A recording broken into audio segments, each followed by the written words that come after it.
আসসালামু আলাইকুম বন্ধুরা, আপনারা সবাই কেমন আছেন? আশা করি সবাই আলহামদুলিল্লাহ ভালো আছেন।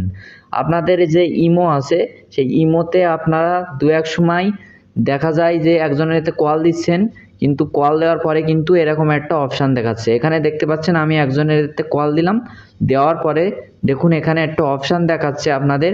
এই অপশানটা কিন্তু প্রায় আপনাদের মধ্যে এর সমস্যা দেখা দেয়। এই সমস্যার সমাধান কিভাবে করবেন সেই সম্পর্কে কিন্তু আজকের ভিডিওতে আপনাদের মধ্যে তুলে ধরবো।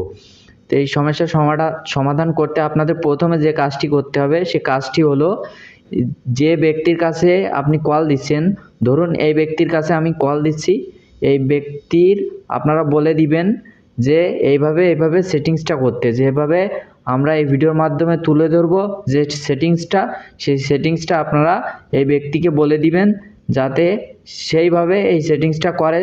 তারপরে আপনারা যখন কল দিবেন, কল কিন্তু যাবে। এখানে দেখতে পাচ্ছেন এই ব্যক্তির কাছে কিন্তু আমি এখন কল দিয়ে দেখাবো। এখন কল দিব, দেওয়ার পরে কিন্তু এরকম একটা অপশান দেখাচ্ছে। এরকম অপশান আর দেখাবে না যখন এই সেটিংসটা আপনারা পূরণ করবেন। তা সেটিংস পূরণ করার জন্য আপনারা প্রথমে ইমোয় চলে যাবেন। তা আমরা প্রথমে কি করব, যে আপনাদের ফোনে যে ইমো অ্যাপস আছে সেই ইমো অ্যাপসে আপনারা চলে যাবেন। ইমো অ্যাপসে আসার পরে এখানে আপনারা দেখতে পাচ্ছেন উপরে প্রোফাইল, এই প্রোফাইলে আপনারা চলে যাবেন। যাওয়ার পরে এখানে আপনারা দেখতে পারবেন সিকিউরিটি অ্যান্ড প্রাইভেসি, এই অপশানটাতে কিন্তু আপনারা চলে যাবেন। যাওয়ার পরে এখানে আপনারা দেখতে পারবেন যে একটু নিচের দিকে যাবেন, যাওয়ার পরে আপনারা দেখতে পারবেন কল সেটিংস, এই অপশানটাতে কিন্তু আপনাদের ক্লিক করে দিতে হবে। দেওয়ার পরে এখানে দেখতে পারবেন যে এখানে মাই কন্ট্যাক্ট, এখানে কিন্তু টিক চিহ্ন দেওয়া আছে। এখানে দেখতে পাচ্ছেন এখানে কিন্তু টিক চিহ্ন দেওয়া আছে। এই টিক চিহ্নটা আপনারা কি করবেন, উপরে যে অপশানটা দেখতে পাচ্ছেন এভরিওয়ান, এখানে কিন্তু দিয়ে দিবেন। আমি এখানে ক্লিক করে দিব।